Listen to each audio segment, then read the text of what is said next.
have some questions that I'll be asking. Cool. That were submitted. All right. So. I guess we'll do questions at the end in case any kind of already get addressed throughout. Yeah, that's what I think. Yeah, that's probably the best way. Awesome.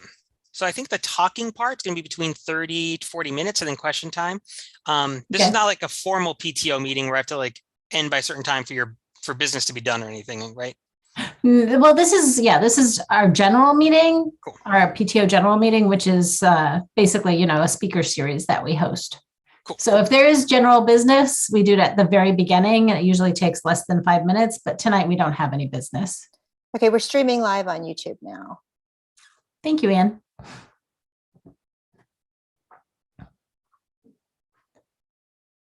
And Armando is our interpreter tonight, Steve. So I'll start out the meeting by introducing Armando so that we can put anybody into the interpreting services right away. How are you? Let Hi. me know when you want me to let everybody in.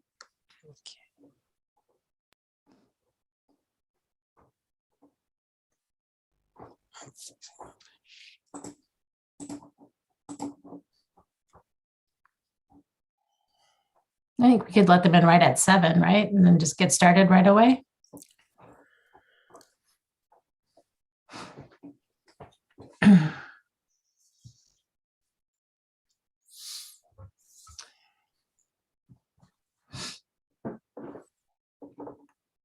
It's good. We have quite a few people already. Yeah. It's always an exciting topic. Yeah. How many people do you usually get for the speaker series, or it just varies widely based on who you have for a given night? Yeah, and it varies widely based on what's happening. During last year, because of COVID, we were getting upwards of 100 plus people at a meeting. So now we average probably around 25 to 50. Okay. That's so much better than when we were in person and we had maybe 4 to 5. Yeah. although the college talks always brought in a large group. We would always almost fill that room. So, Steve locked up on us for a second. Or did I lock up? No, you're fine. Oh, okay. I think he. Steve is frozen. Yeah, he'll figure it out.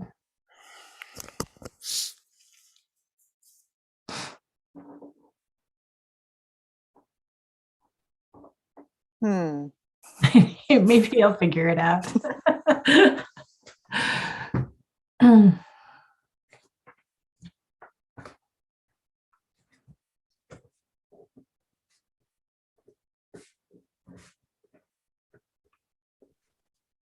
Sandy, should I let everyone in? 7. Yeah. Oh, he left. Steve will probably come in just a second. Okay. He's probably just trying to rejoin. All right, I'm going to let everyone in. Okay.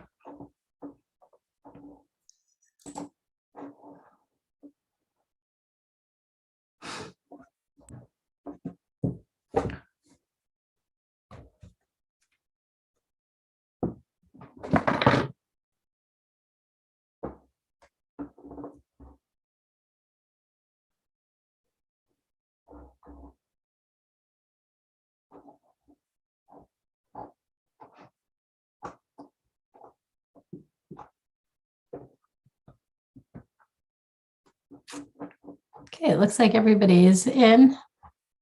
It's 7 o'clock, 7:01 now. Welcome, everybody. It's Tuesday night, January 18th, and this is the San Mateo High School PTO General Meeting.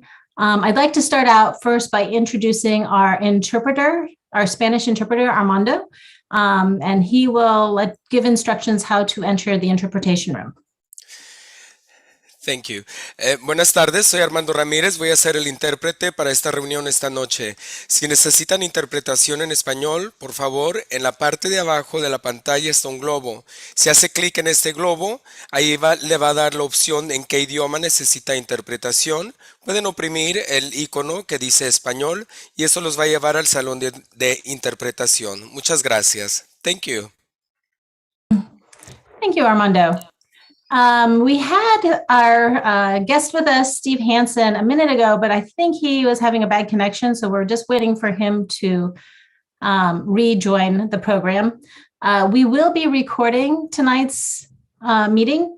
So you can always go onto our PTO website and go to the live stream and view anything if you want to go back and see anything that you might have missed or review anything.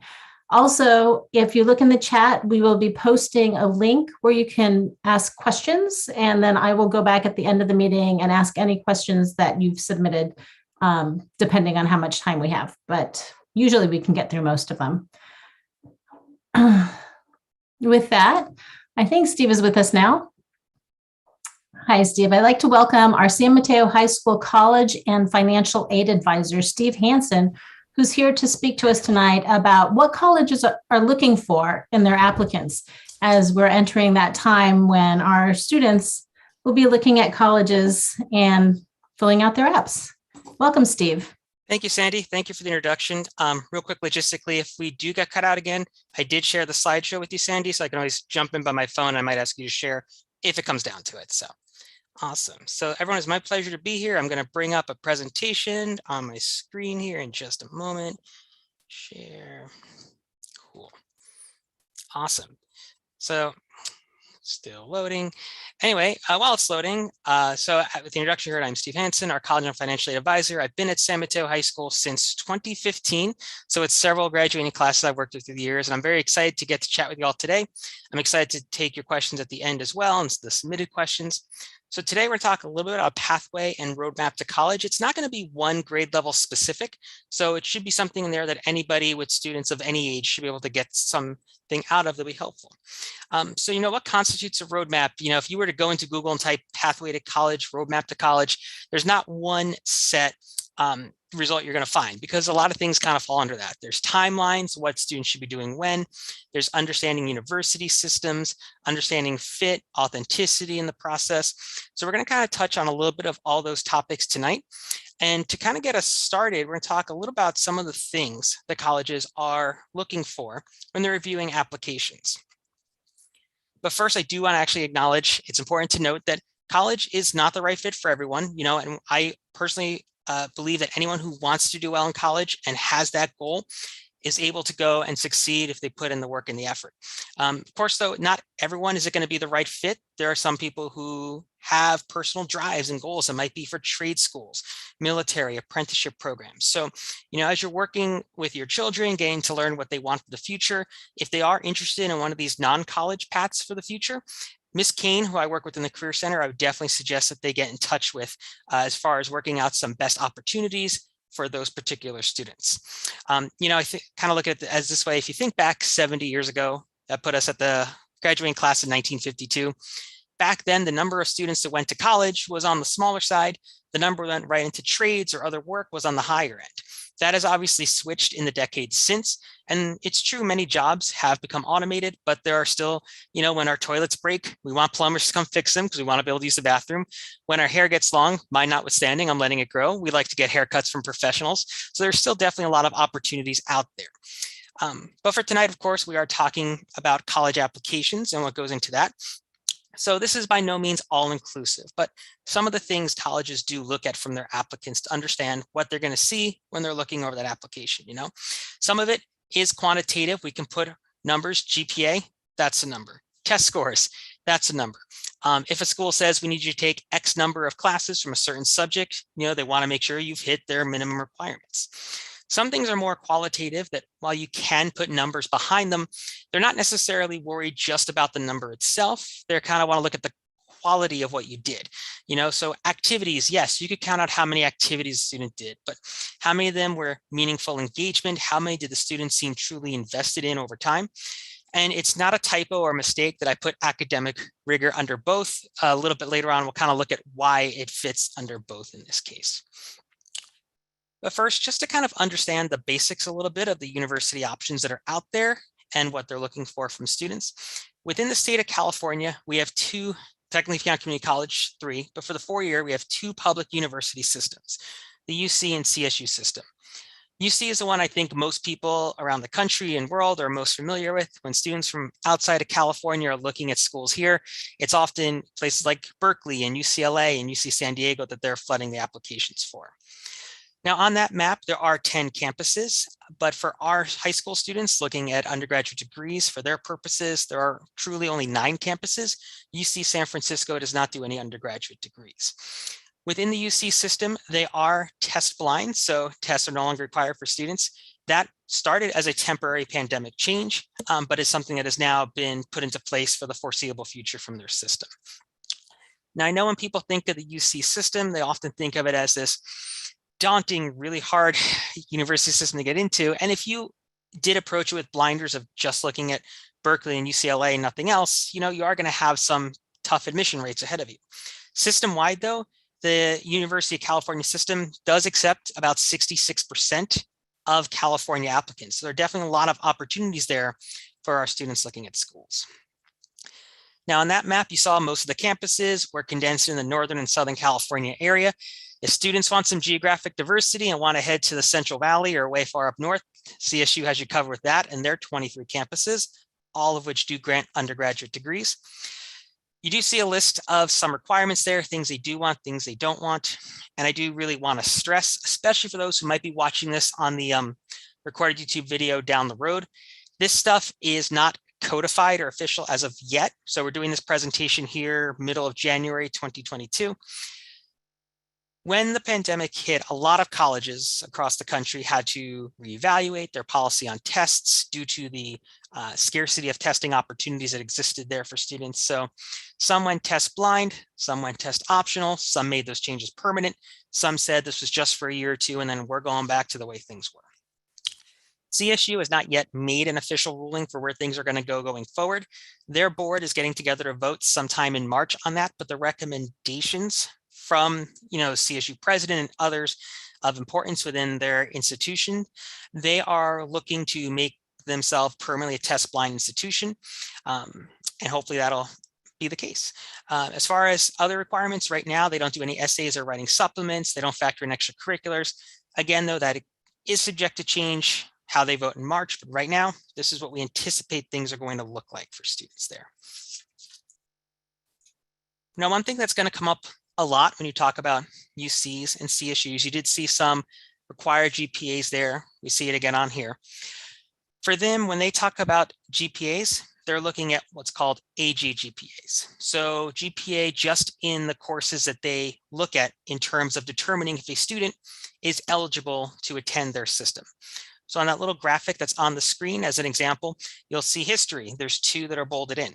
If we scroll down to math for C, there's 3 that are bolded in, and there's a 4th one that's kind of gray there.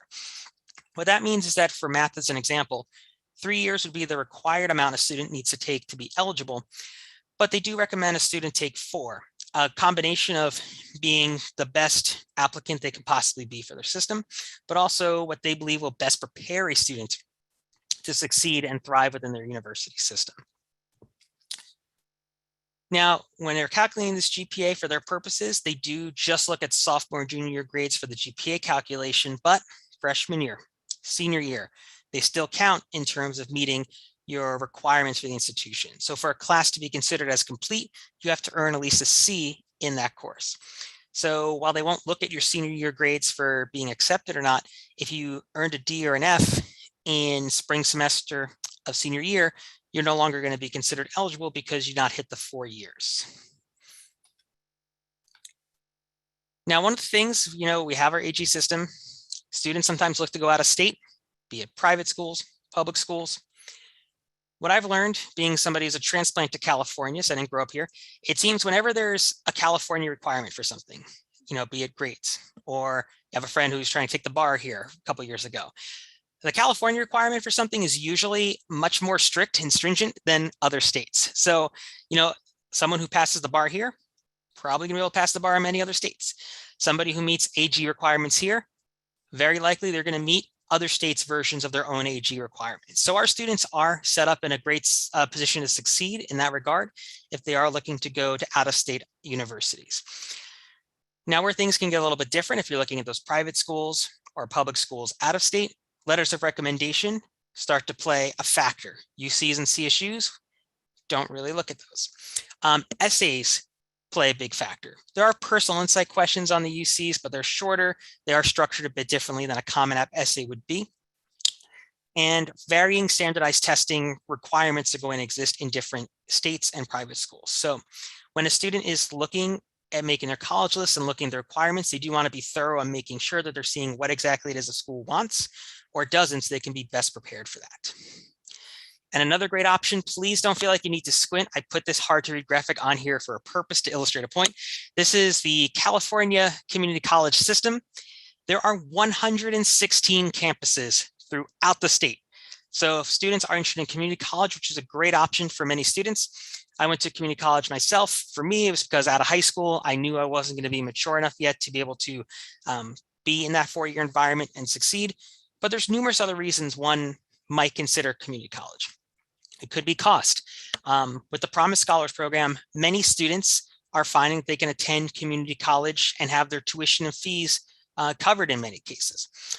It might be because somebody's not sure yet what they want to study. And while it's true, you can definitely apply to 4-year schools as an undeclared major. A lot of times people find that the support just makes a little more sense at community college because there's a lot of people there kind of still sorting out what they want to do. And if you do go to a community college, they do have some guaranteed transfer agreements with some UCs and CSUs. So that's definitely something we recommend students would sign up for. And a nice thing you get, not every state does their community college system like this, but you get to attend any community college in the state if you so choose. In some states, you have to go to the community college that you live closest to, or you pay a higher fee to go. Here, let's say you graduate and your family wants to move out of the Bay Area, somewhere inland, somewhere farther north, south, whatever. Doesn't matter. You can go to the closest community college to wherever you're going, and you can still get that nice in-state rate to help you out with that.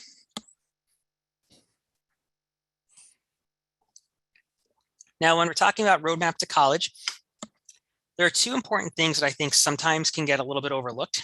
And for me, fit and authenticity, I think, are very important things that people sometimes forget about. You know, sometimes rush to think, what's the best school, regardless of whether it's the right thing for us. I do really try to encourage students to think about the schools where it's not just brand name, but where they would be happiest to attend. And when we talk about the right fit college for an individual, by no means are these boxes on the screen everything somebody might consider. And for every individual, different things are, of course, going to have different levels of importance. You know, for some, location, they might want to be close to home. So they might choose a college that's in driving range, or one that, you know, they can get back on a quick 4 or 5 hour flight or 2-3 hour flight. Some might factor in finances more. So they're going to apply to schools that they like, but they're going to take that financial aid package into most consideration. There's no one that's most important over all the others, but these are all things that students should consider when they're thinking about which school could I go to, and could I really see myself thriving and being successful in, not just academically, but also being happy with everything else that there is on campus. Because when you are thinking of a school you're going to, you know, it's not just that you're picking a place you're going to study for the next couple of years. You're picking a place that's, especially if you're going away to school and living on campus, going to be your home for a couple of years. So it would make sense you want to try to find a home environment that is going to give you what you need to really succeed and to thrive.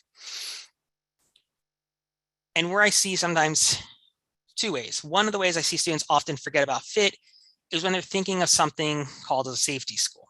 So in general, when you're making a college list, you can classify schools normally into reach categories, target, or safety. And in general, if there's a school where the typical admitted student profile might be a little bit beyond where your current academic level is, that's more often than not, we're going to put into the reach category. Or a school that might be super selective. You know, you might completely fit the admitted student profile for Stanford, but they're taking less than 5% of their applicants, so that's going to be a reach for everyone. A target school. So you might find that you're a student that your student profile matches perfectly the types of students they've been admitting. So now it becomes a target school, one that's a reasonable one that we could expect you have a decent chance to get into. And a safety school traditionally be a school that somebody says, I know I can get in, I exceed the typical admitted student profile. The problem a lot of people in the past would run into when they would think of their safety schools is that they would only think about, can I get in? They wouldn't think about other criteria. So if they came to having to go to the safety school, many times these students found that they weren't very happy with that prospect and they were getting bummed out. Instead of thinking as a safety, I cannot take credit for this. I picked this up at a counselor conference 2 years ago. Think of it as, is this a yes, yes, yes school? Can you say, yes, I want to attend the college. Yes, I am likely to be accepted. And yes, I can reasonably afford to attend the college. And if you can say yes to all those questions, then it's a good fit school for you. And it's something that can be reasonably thought of as a safety because you'll be happy to attend if you do ultimately go there. And it is very viable. Some people do. The community college can be your yes, yes, yes school. We have a few seniors, not many, but a few that have decided that, they have maybe 4 or 5 reach schools, maybe 1 or 2 target. And they say, if I don't get into any, or if I don't get the financial aid package I'm happy with, I'm going to make community college my yes, yes, yes school. And I'm totally happy with that. At some point, you've probably heard there's a lot of college ranking lists out there. US News is one of the bigger names in making college rankings. When you're thinking about fit, I cannot stress this enough. The college ranking is not the thing that single-handedly determines if it's a good fit for you. You might factor that into whether you like the school or not, but that should not be the thing that dictates what is automatically number 1 on your list. As an example, those US News people that put together these lists, they also put together lists for other things, such as best vacation destination in the United States. And last year, they named Grand Canyon number 1. And it is very beautiful, a gorgeous place. I've been there before. If you've never been, at some point, I do recommend trying to check it out. It is worth it.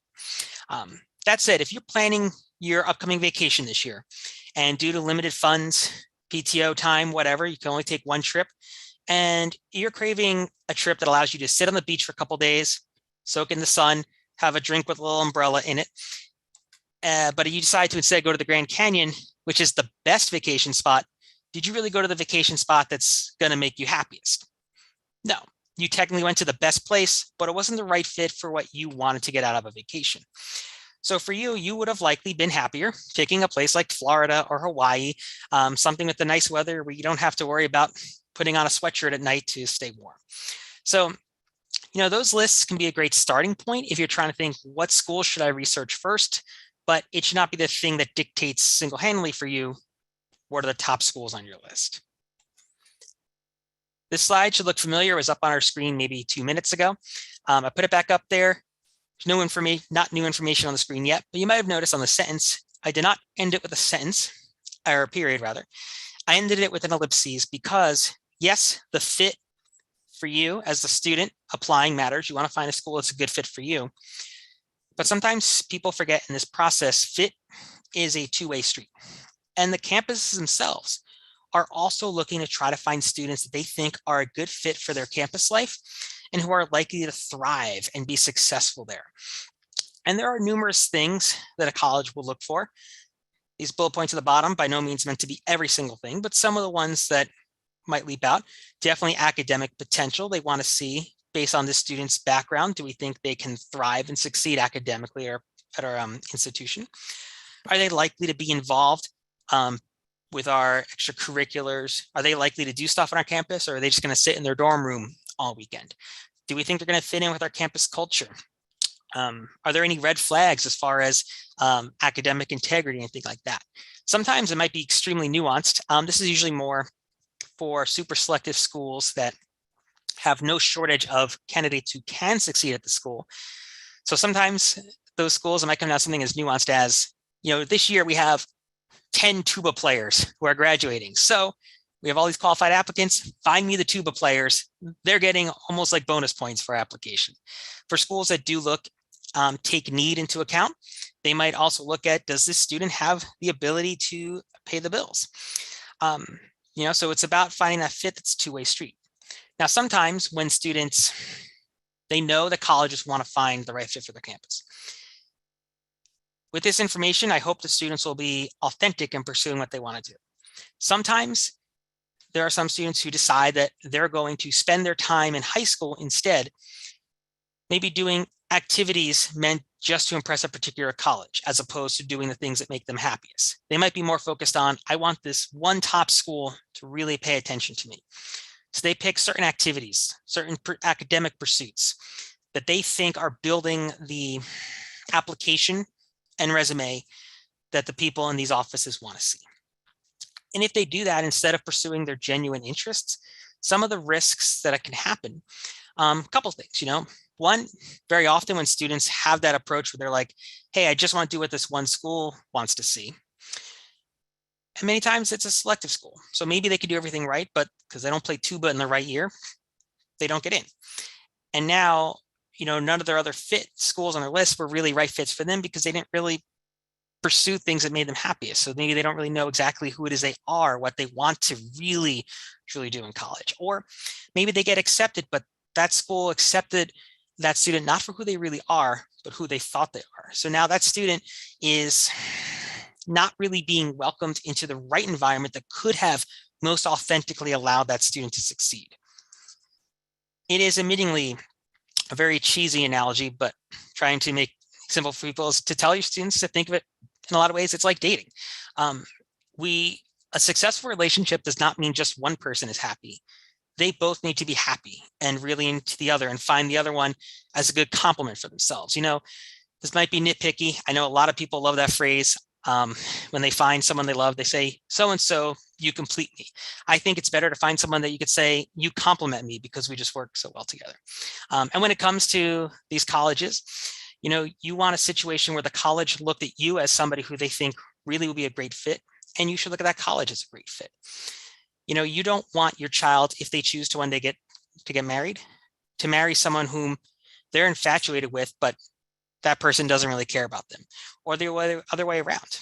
There might be someone who's infatuated with your child. You don't want them to just settle. You want your child to pick someone whom there really is that two-way street. And Grease is a 44-year-old movie. You've probably seen it, or what happens. On the off chance that you don't know about the movie and you have it queued up on Netflix to watch this weekend, your spoiler warning right now to close your eyes and your ears for the next 30-ish seconds or so. But in my opinion, Grease is not a great example of a love story. At the end, Olivia Newton-John changes a lot about who she is to appeal to John Travolta's character. Earlier in the film, he also tries to go through, I think it was all those athletic tryouts to, try to appeal to her. At the end of the day, they should have found people that allowed them to be themselves. I could probably also do a separate 30-minute presentation on many things that are problematic about that film, but we'll save that for another time. It's got catchy music, though. Definitely has that working for it. And just to be clear, with all this talk about fit and not trying to present a false version of yourself, proofreading, reviewing your application, your essays, asking a trusted adult or counselor to look over how you've wrote about your activities on your application, trying to best represent your true self is not the same as portraying yourself as a different person just to wow a particular college. Definitely, by all means, please do review the things you're writing so you can put your best authentic foot forward to these schools.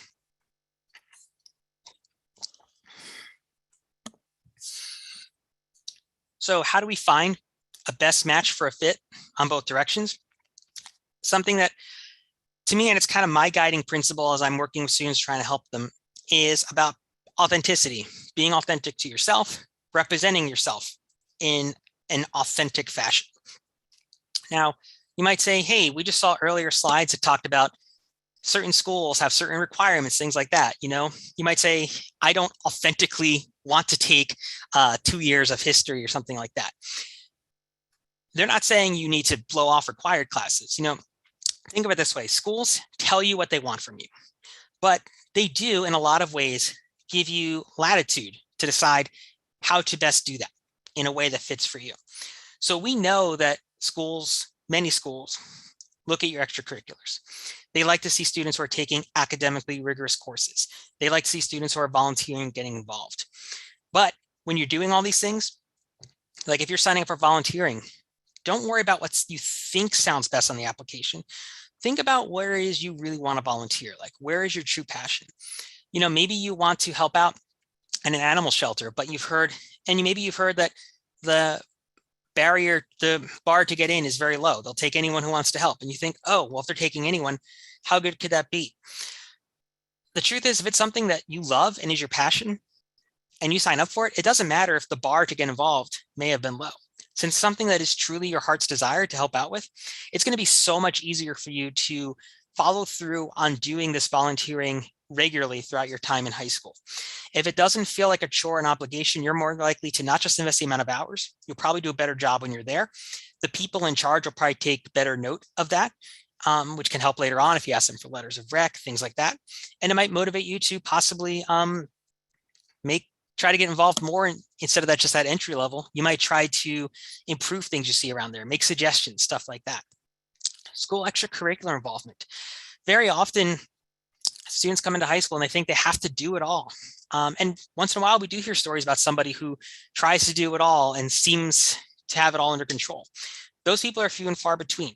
What schools want from extracurricular involvement is try to find the 2 or 3 things that you love the most and invest your time and energy there. It'll make it much easier for you to be a more involved member, to be able to naturally produce leadership opportunities there, and academic rigor. You might remember on the earlier slide, I had it both in 2 different categories. Yes, we can count how many AP courses you've taken. College rep can do that. They can count how many college classes you may have taken if you choose to do community college courses. So that's something they can count, but where it gets qualitative, are you taking AP courses that tell the story of a student who's very interested in the subject that you're looking to major in? If you're taking those college courses, are you taking things that are building your interest in the things that you say on your application you most love? They want to see if you're taking these types of rigorous courses, the best thing you can do is try not to take them just for the sake of it. Try to find ones that are a natural fit to your passions. There was recently, I didn't put a link because it's the shared screen now, you can't click on it, but I created the bit.ly for it in case you want to jot it down or take a quick picture of it. About 2-ish weeks ago, Forbes put out an article where they were interviewing several college admissions people from a range of schools, some selective, some not, about authenticity in the college application process and why it matters to schools and why they like to see it in their applicants. So I have 2 quotes on there. I realize you might not have the time to read it all. That's okay. This is going to be shared for later.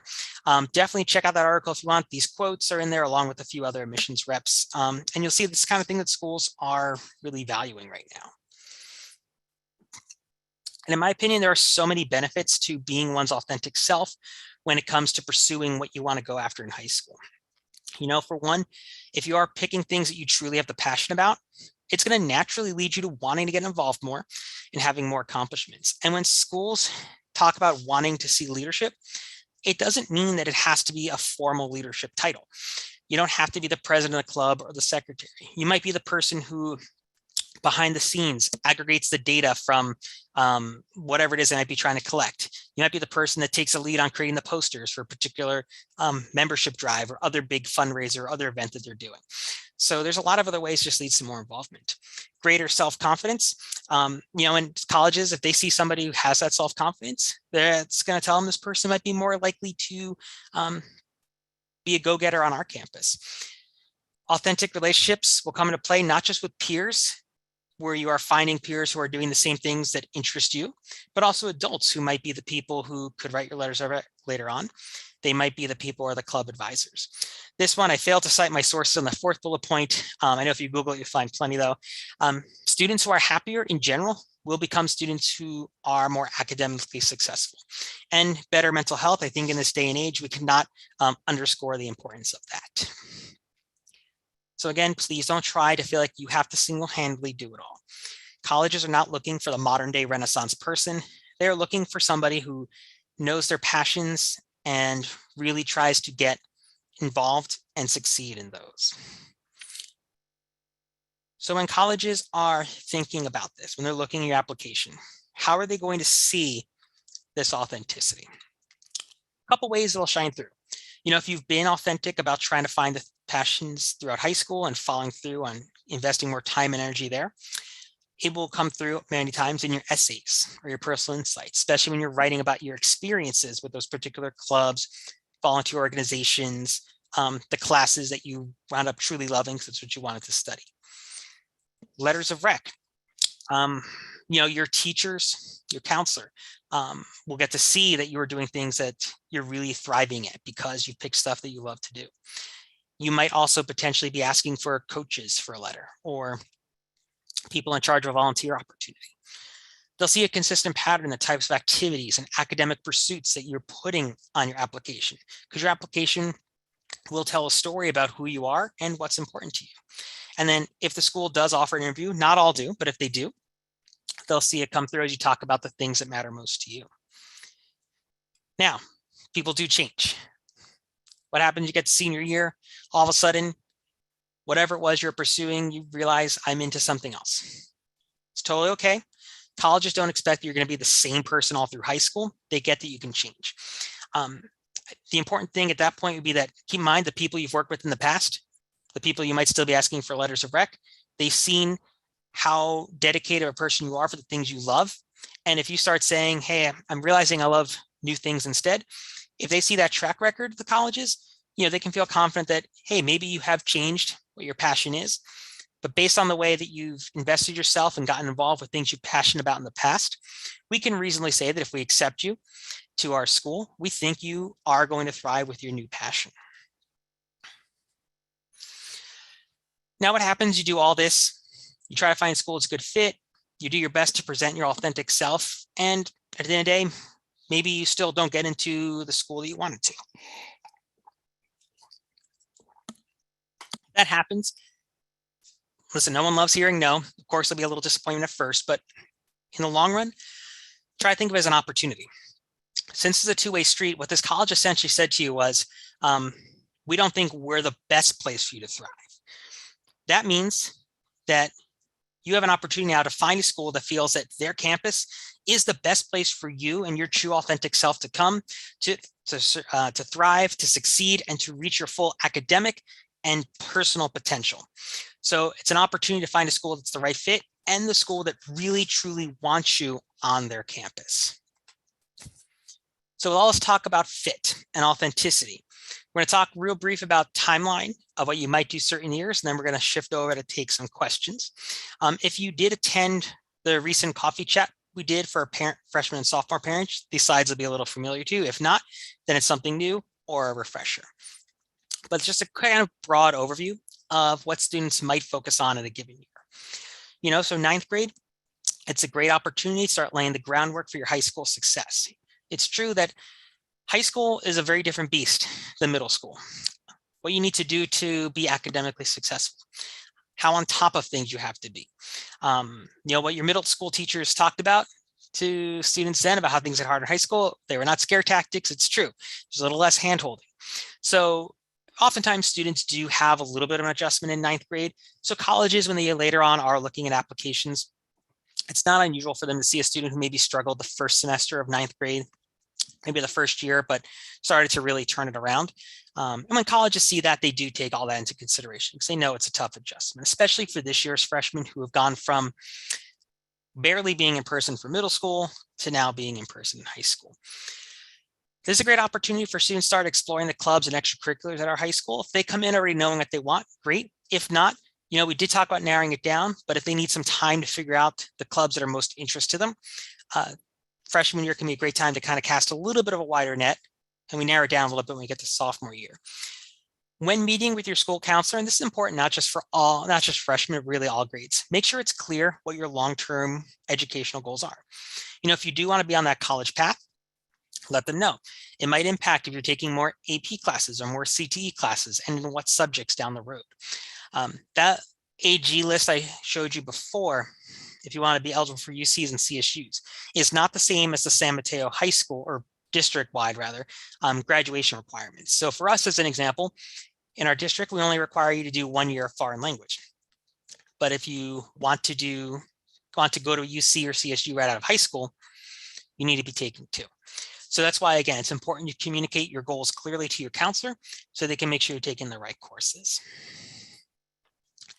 When we shuffle over to 10th grade, this is the first year where the grades count towards AGGPA. Again, you still want to pass the courses in freshman year because that counts towards meeting the minimum year requirements. But this is the first year it's going to start counting towards AGGPA. If you did cast a little bit of a wide net in freshman year because you weren't sure what extracurriculars most interest you, this is the year we really would love to see you start narrowing it down a little bit to the 2 or 3 that you love most. Oftentimes, There's exceptions, particularly for students who might already come in with advanced language skills in a foreign language. But in general, sophomore year is the first year that students will be taking an AP course if that is something of interest to them.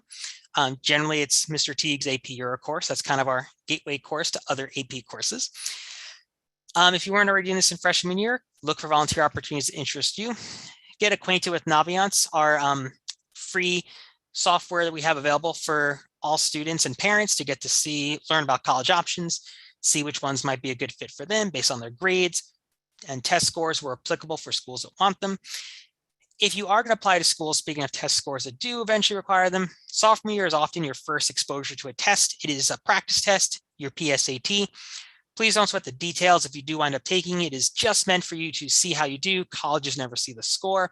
It is just meant for you to get used to that standardized testing environment. 11th grade becomes a little bit more important. We go from wider separation of bullet points to single spacing now. It is the most important year for college admissions because this is the last full year of grades schools are going to see when they're considering whether to accept you or not. So definitely want to make sure you're putting a strong foot forward this year. As the year goes on, there's college rep visits happening in San Mateo. They were virtual this year. Hopefully they're back in person next year. Try to attend them to learn more about schools. If you are taking AP exams, definitely take AP classes, take the AP exams for any AP classes you take. Another reason it's an important year, most likely you're going to be getting teachers from 11th grade to write your letters of rec. So you want to not just be forming good relationships, you want to be putting your best work forward in those classes and thinking about which teachers you think are going to be able to say the best things about you in a potential letter of recommendation. Around late January to mid-February of every year, we do our junior parent night. When you are a junior, I definitely recommend attending it. This year's is going to be January 27th. That's when me and the junior counselor, this year that's Mr. Gill, will share with our juniors key deadlines for their last year and a half of high school, what to expect in their application process and things like that. And if you are going to be looking at a school that asks you to take the SAT or ACT, or even if it's optional, but you choose to take it to see how you do, many times you would want to start with the spring of junior year, the first time you would take the test officially. And then we get to senior year. It is still important. Please don't let senioritis kick in. These grades still count. They may not always get factored into whether you get into a school or not, but they will get factored into whether you meet your graduation requirements and whether that school still wants to allow you to attend when they get your final transcript. As you're going through the year and you're applying to schools or still thinking about where to apply in the fall, definitely meet with the admission reps when they come to our school. If the environment is safe enough for you to visit colleges, something you can continue to do. We have our district college fair every year in October. That's open to all grades, so make sure you're checking that out. Key thing is going to be making sure you're applying for financial aid in the fall of senior year. And that's not going to be a one-time thing. You do that every year that you're planning to go to college. Even when you're in college, you'll still be applying for that. Working on your college application essays. And if you need to increase your test scores, typically the fall is going to be the last time you're going to take it and still be able to get it in time for the applications for the schools that you're applying to. So that was our roadmap pathways to college presentation. Let's see, I know there's some questions that were submitted, so I think we're going to do that and not the chat. So. Yes, we do have a few questions that have been pre-submitted. So I'm just going to take those in the order that we received them. But that was a ton of information. Are these slides going to be available for everybody to review?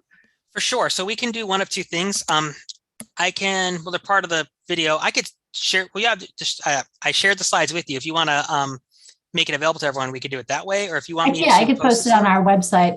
And the video will be available on our PTO website. If you go to the San Mateo High School website and then go to the parent groups, you'll find the San Mateo High School PTO. And there is a link to all of our meetings that we have recorded, and it will be there immediately.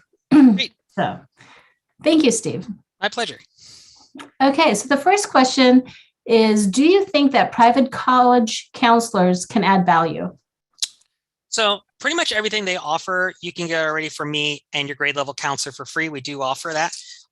Really, the only thing I would say that you're going to get from a private counselor you won't get from me is they generally have a much smaller caseload. So if you want to have a ton of weekend meetings and meetings over the summer, that's something they can offer.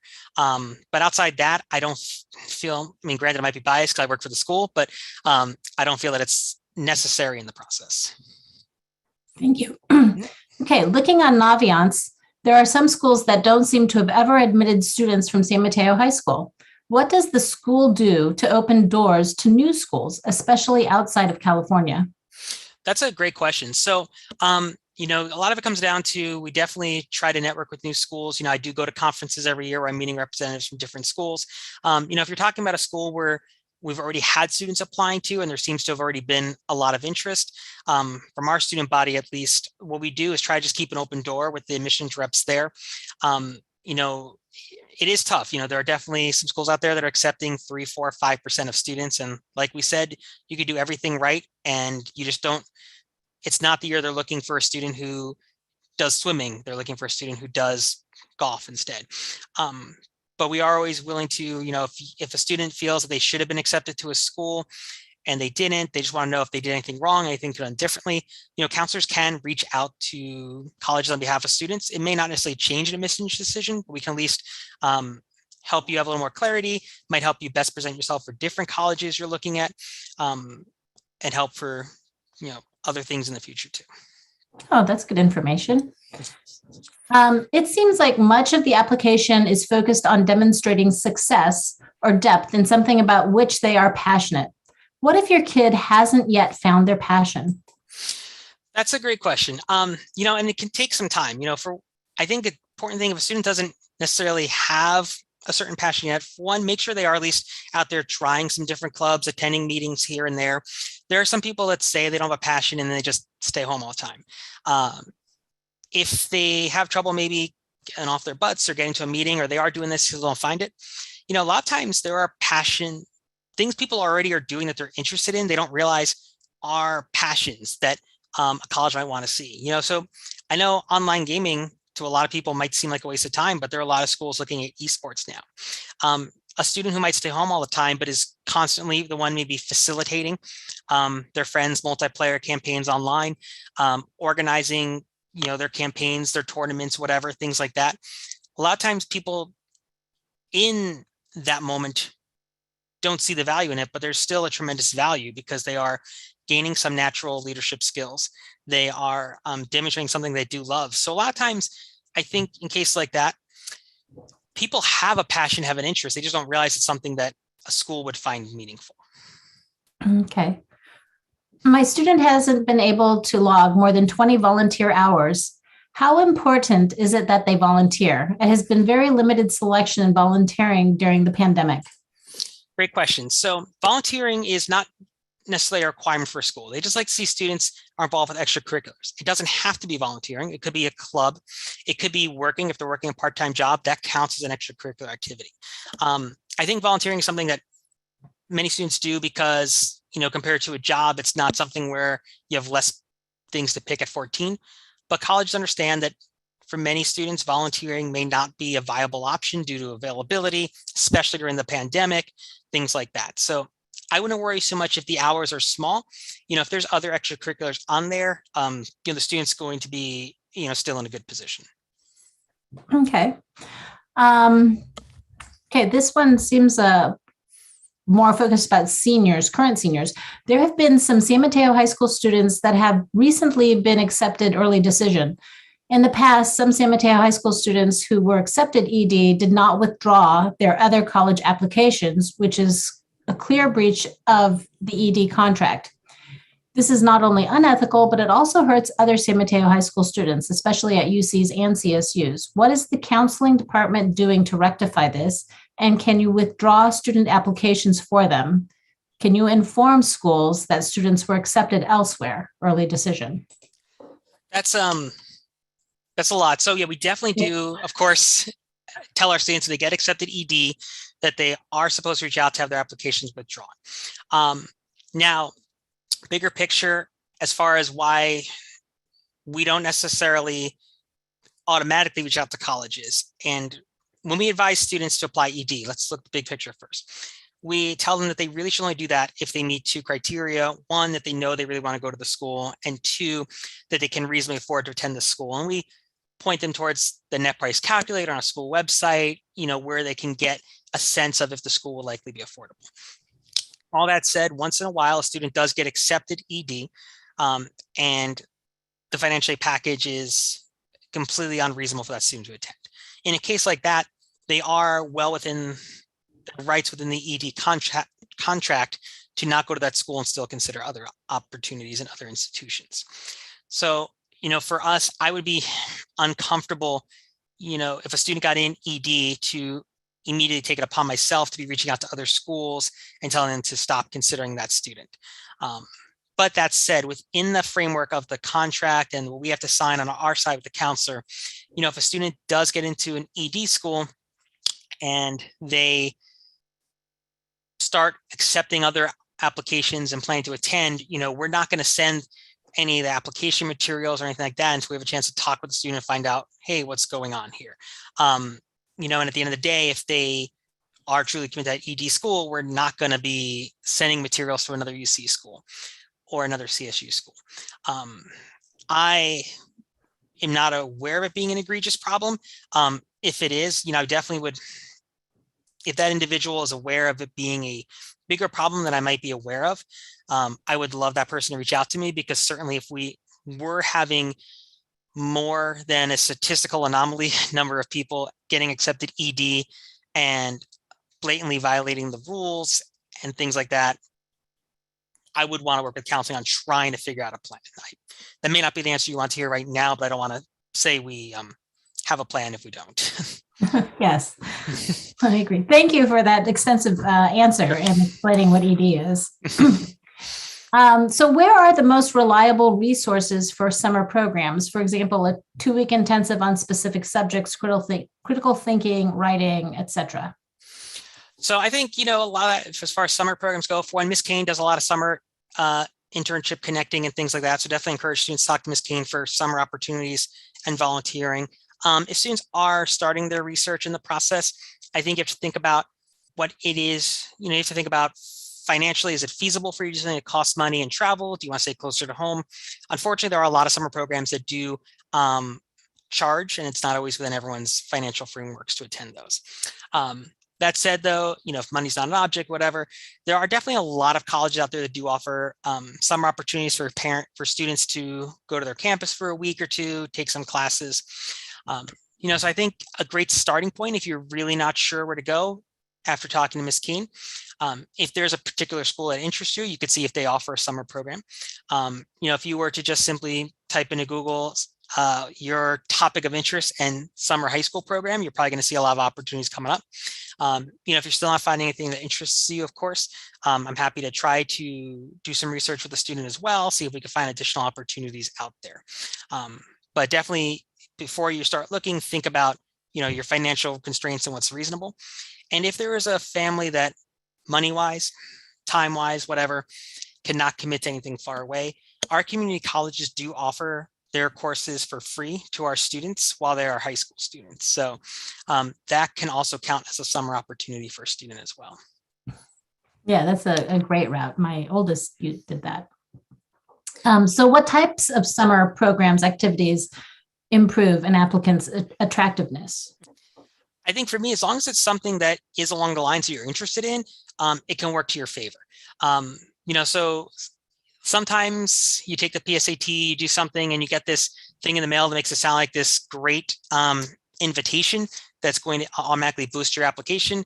That in and of itself is not what does it, if it's that they try to make it sound like an exclusive thing.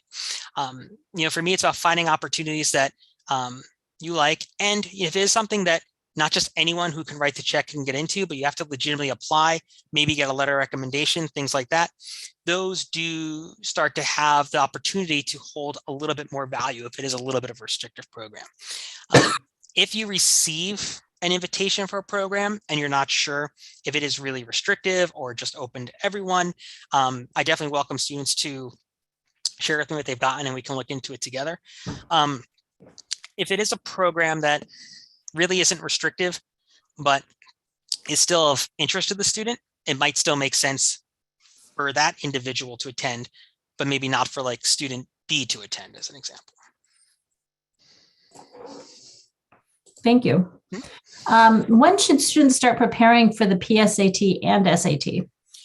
So PSAT, I would say don't prepare. It is just meant to kind of provide a baseline so you can get a sense of where your strengths are, where your weaknesses are, which will help you then in building when it comes to SAT time.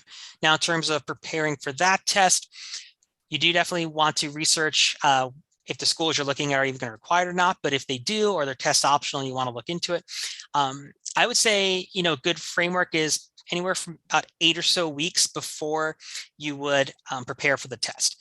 And if you're going to do that, you don't need to spend money on an expensive prep course or anything like that.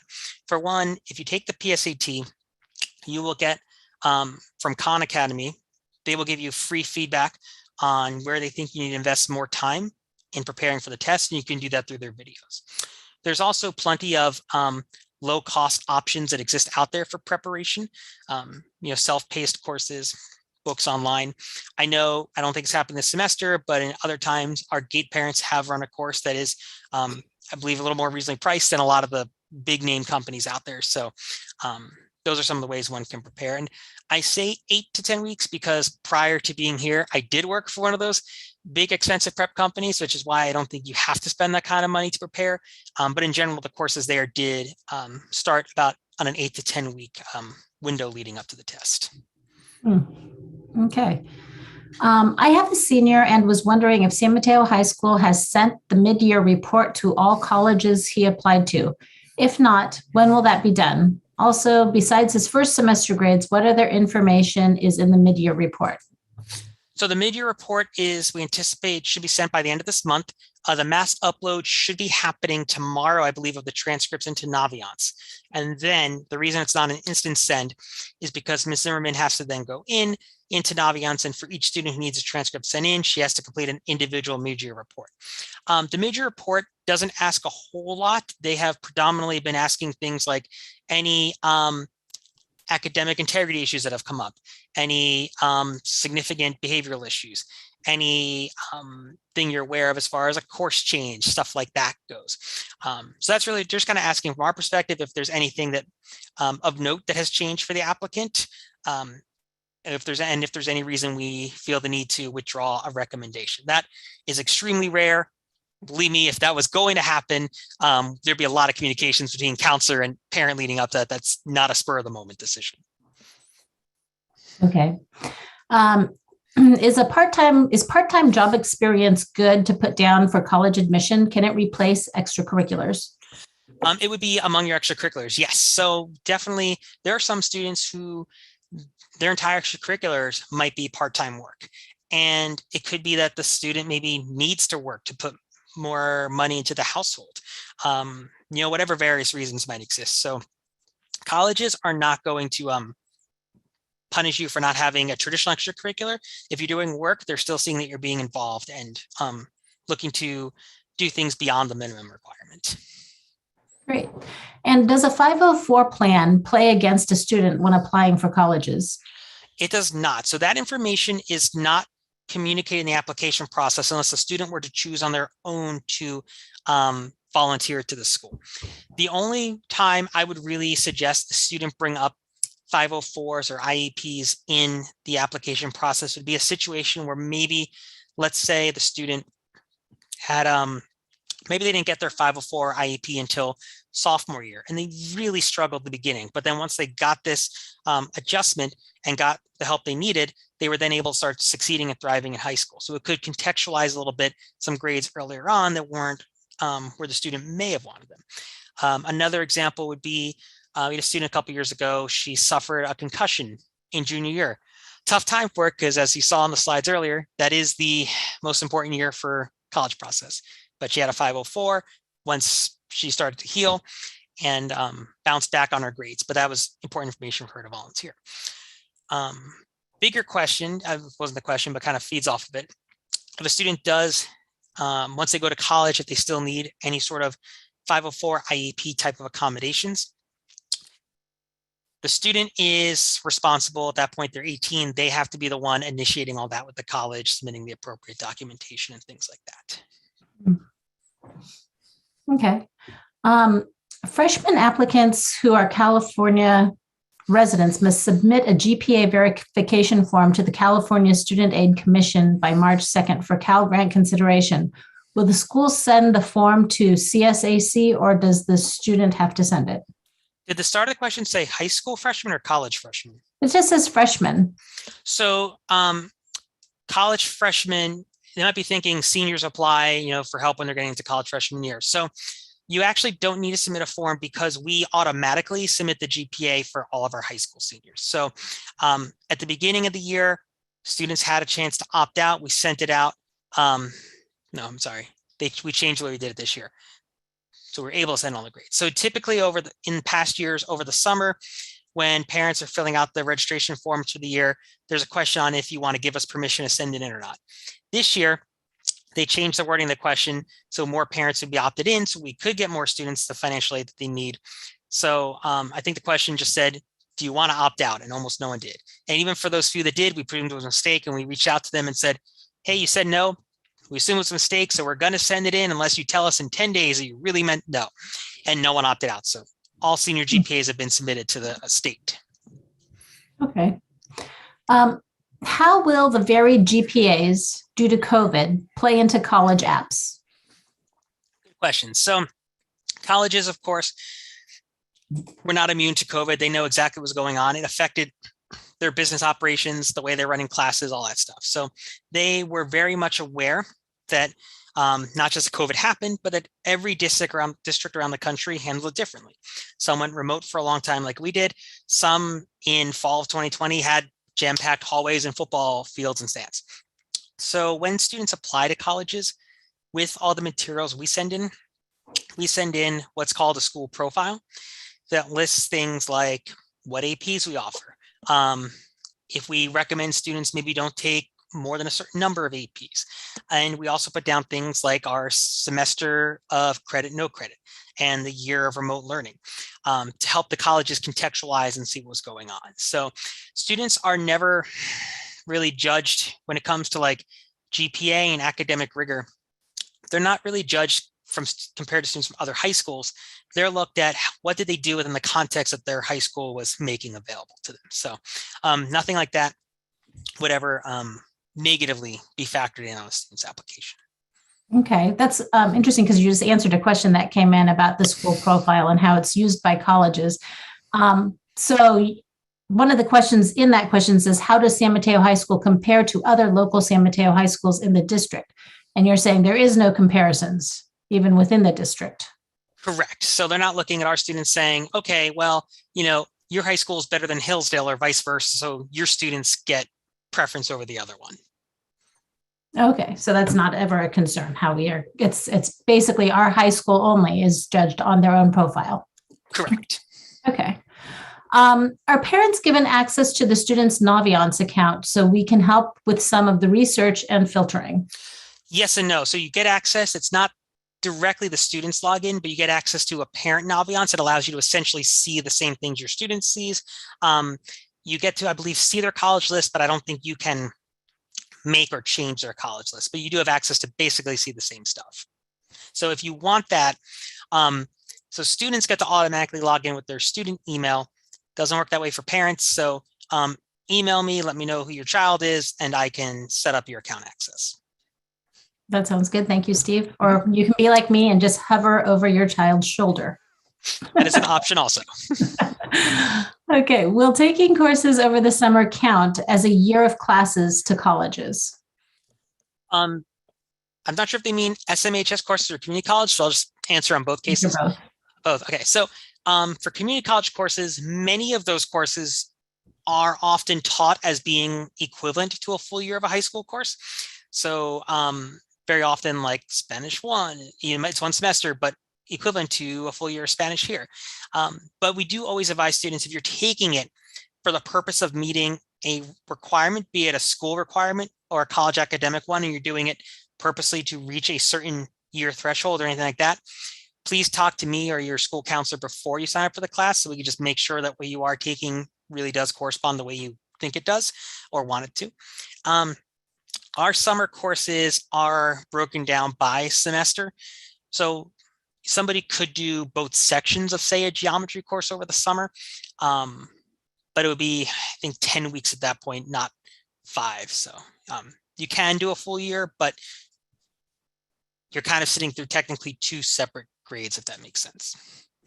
Yeah. How do UCs choose to admit students without test scores or letters of recommendation? Great question. So UCs have what they call 13 comprehensive points of review. I don't know them all off the top of my head, but if you Google them, you can find them easily. These are the things that go into the factoring. It used to be 14. Now it's 13 without the testing. So GPA, of course, gets factored into the equation. They're going to look at things like your extracurriculars, your personal insight questions that you answer, course rigor, if you were taking the AP courses that you had the option of taking, numerous other things. Not every campus uses all 13 points. Some of them you can control, some you have no control over. Like there is one example about 3 or 4 years ago. I was at a UC counselor conference and they said, we're going to do a breakout session, talk about comprehensive review. And they showed us a profile of a student who their GPA barely met the threshold. Their courses, nothing beyond the bare minimum. And like this student was accepted to Berkeley. Why was it? And everyone was stumped.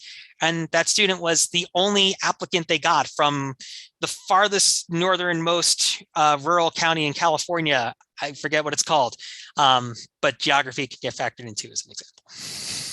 Oh, interesting. What type of college application support do the San Mateo High School counselors provide? For example, review of essay topics, provide essay review feedback, and identify targets, safety, reach schools. We'll do all that stuff. So, students have to seek us out. We don't force the meeting or anything like that, but we are available for students to make meetings with us, and we tell them, let us know what you want help with in this process. Even if it's something that says, hey, I have no idea what I should be doing. I just know I should be doing something. We'll have that meeting with them to kind of look over timelines and see, based on what their ultimate goals are, what they should be doing at that point. Now, in terms of essay review, we do offer that. In the past, it really just came down to students reaching out to me and scheduling meeting times. This year, great credit and kudos to our seniors, way more took advantage of it than in years past. So I think next year we'll have to come up with a little more formal process for signing up or something, but just so I can make sure I give every student who needs help a fair amount of attention, but those services are all available, yes.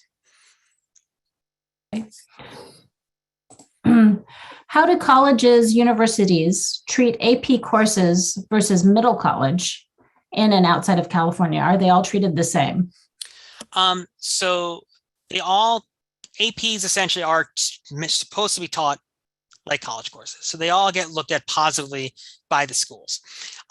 Now, in terms of GPA weighting and bumping and things like that, every school will have their own way of determining what counts for a GPA bump or what doesn't.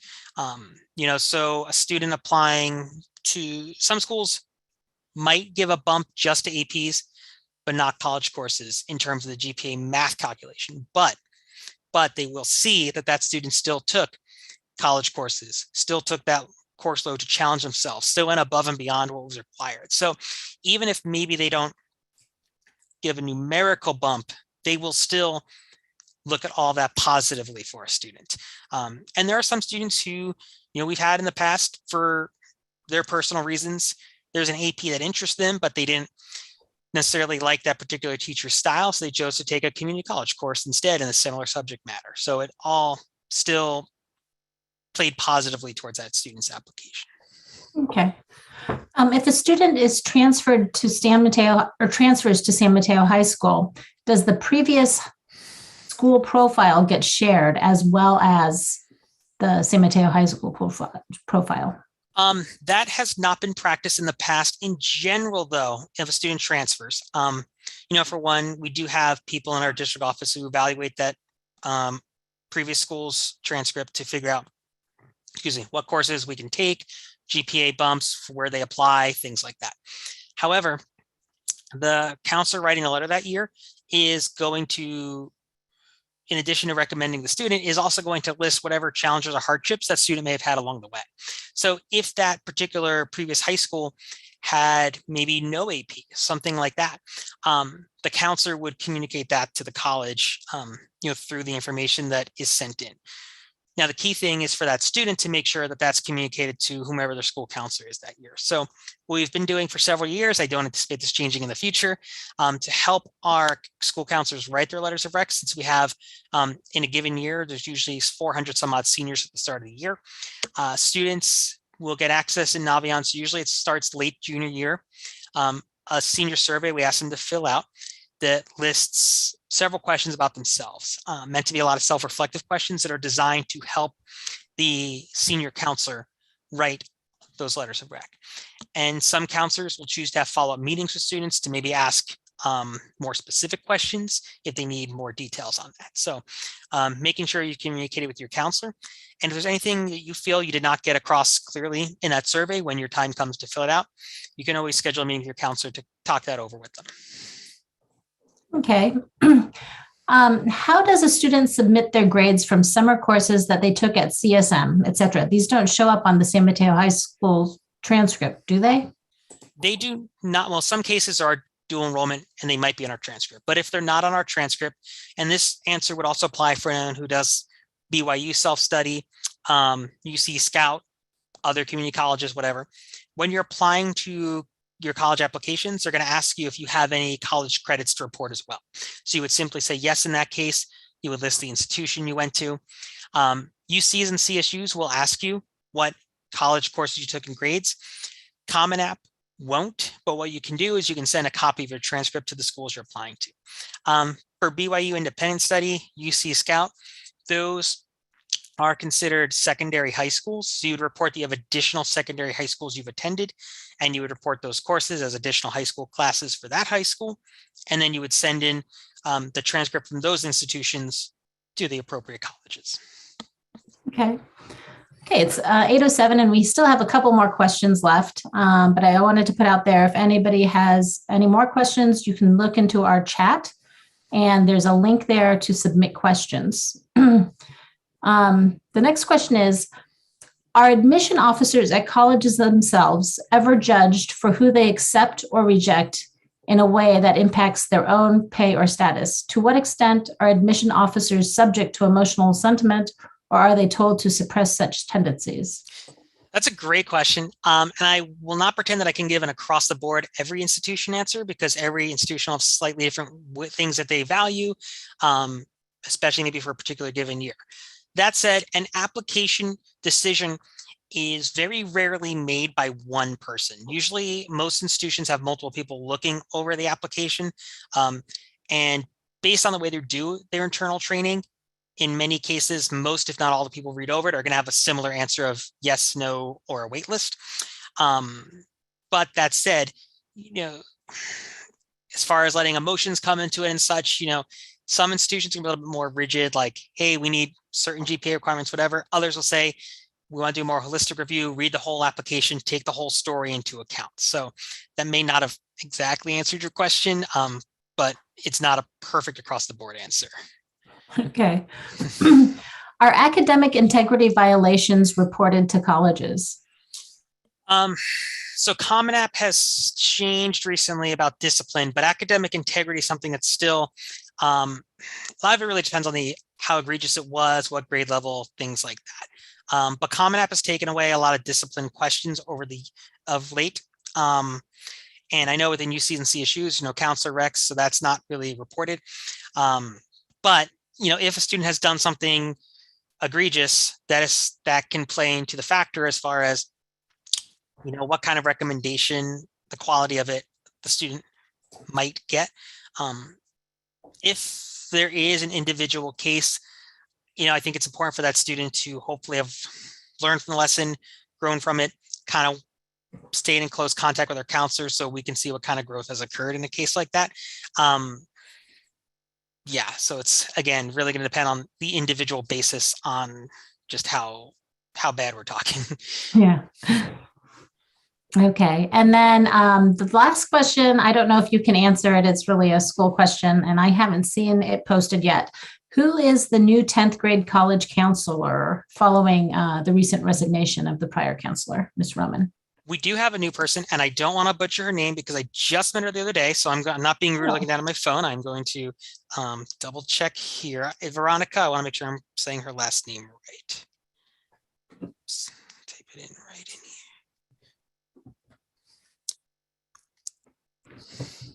here. Last name, I'm going to spell it just in case I haven't asked her for pronunciation yet. Gasco. She is our new sophomore counselor. Veronica Gasco, Gascao? Yeah, I would assume that's pronunciation, but yes, Yeah. Gasco. Okay, great. Thank you for that information. Sure.